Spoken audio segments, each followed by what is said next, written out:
Hello, my name is Ajay Hill, Executive Director, Founder, and President of an organization in Frederick, Maryland called I Believe in Me. I myself have been to a lot of dark places in my life. I grew up here in Frederick County, loving mom, loving dad, a brother, but sometimes the small things take us the wrong way. For me and my brother were athletes.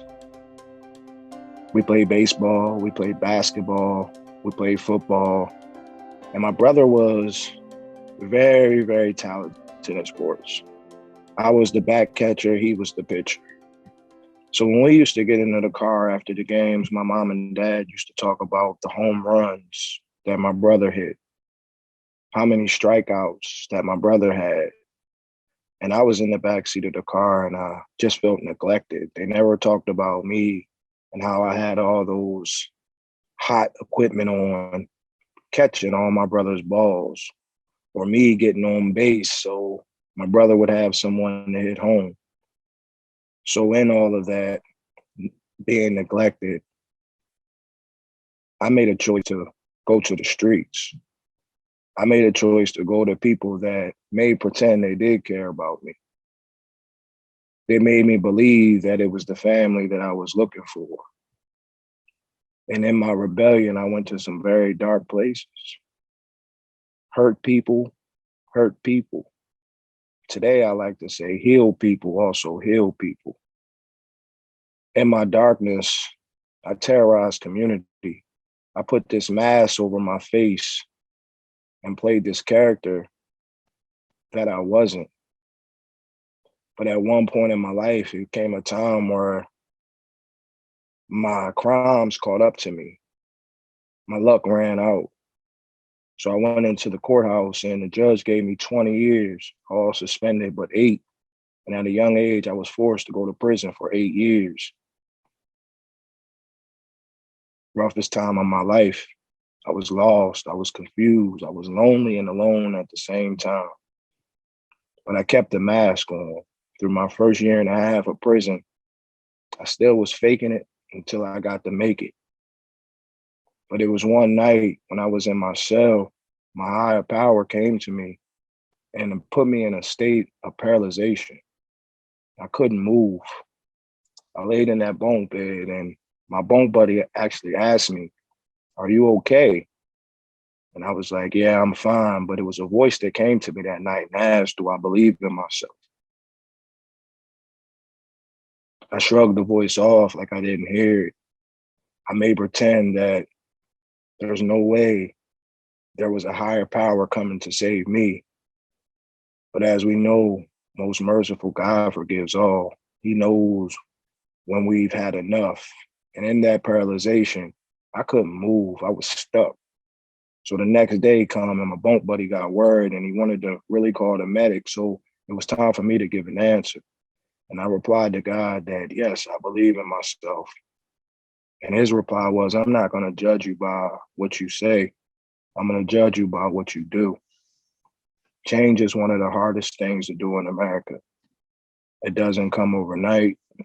It doesn't come in a week. It doesn't come in a month. It comes over time. We have to grow into a change. So me in this dark place in prison, surrounded by criminals, surrounded by thoughts of negativity, it was a hard place for me to adapt to change. But God assured me in my cry that if you don't change, you'll end up back in this penitentiary cell or in a cemetery. So I worked on ways and thoughts that I could change the people, places, and things when I exited prison because I didn't have life. I had to get away from the things that I was doing in prison that was landing me with my thoughts of breaking the law when I came home. And then I went to the library. I started to learn myself. I started to unreel the mask off my face and realize it was a lot of pain. It was a lot of hurt that I had to deal with before I could help anybody else. So in this time in prison, I was able to free myself. I was able to identify with me, understanding that I had a purpose. And the purpose was to help young men and women miss the dark places that I was in and put them in pathways of light. So with that, when I left the penitentiary, it was hard because I was a convict. I was a degenerate. I was a felon. I was a thief. I was a liar. All of those things define me. But what I told myself was I can, I will, and I must. Because I don't want any of these young men and women to glorify what I know is hurt, pain, and darkness. So I went to college, Strayer University. I got my degree, AA, in business administration because I always knew how to run a criminal business. I was a drug dealer, but today I operate as a hope dealer. But I had to learn how to operate a nonprofit. I had to learn how to get my 501c3 because I didn't know those things. I knew how to terrorize community. I knew how to hurt people. I knew how to lie to people. But in my learning, as you know, we as entrepreneurs, we learn fast. So as I learned, I was able to elevate and begin to meet young men and women directly where they are. Our program began in 2016 with one young man driving a van into a church, no heat in the van, tires flat because it was so cold outside. It drained out through the night because of the temperature. But we found a way to meet young men and women directly where they are. Here we are in 2021. COVID-19 struck our whole world. And through COVID-19, our organization has fed 4.1 million meals into our community that people that may have been hunger insecure. Our organization has provided mentorship, healing for trauma for 26 young men and women for the last 18 months through COVID-19. We have been the hope dealers, the community providers, energy that we are. So for me, this organization has helped change my life. The role that I play in this community is never about it's never about me. Because when it was simply about I or me, it never worked.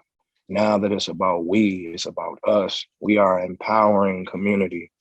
We are taking kids that live in poverty, in darkness, in lives that are not equitable and placing them in places of pools of success and giving them options of college, options of trade school, options that they may not have had before. And for me, when we started this quest, when we started this organization, one of the main things was integrity, consistency, respect not only for ourselves, but respect for the world around us, because that helps us as human beings. So seeing the hope that we spread, that we feel helps ourselves spread into this community and help empower young folks, help empower families, makes our community a better place. I can share with you a story about I'm blessed to be able to go into the Frederick County Adult Detention Center and help young men heal. Brokenness is at an all-time high, and it's because young men don't know how to be fathers. But I met a young man in this quest, and I'm gonna leave his name out, but when I seen him, he was incarcerated at the age of 18. He was lost. He was broken. I seen a lot of him that I seen in myself. And I just simply told him that there's a lot of hope and love and giving deep down inside of you. So when you're ready to talk about your fears, talk about the people that have hurt you and wronged you, I promise you, there's a path for you that you will save someone and prevent someone from going down the same path you are on. This young man was locked up at the age of 17 for 2 handguns. But I swear I seen something in him. Today I can report it to you. He's been home from county jail for 2 years. He's been a paid mentor, my lead mentor. He's a firefighter, volunteer, junior 212. He has a son. He has a family. He's no longer a menace to this community. He's actually a member of this community. A couple weeks ago, we were at a summer send-off party, and there was a little young girl in the pool and she was drowning. And I watched this young man jump in the pool and save her life.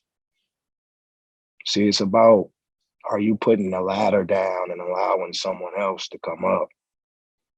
It should never be about you or me. It should be about us and we.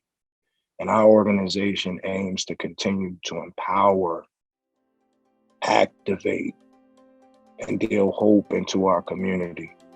So I appreciate being able to be on the CEO platform.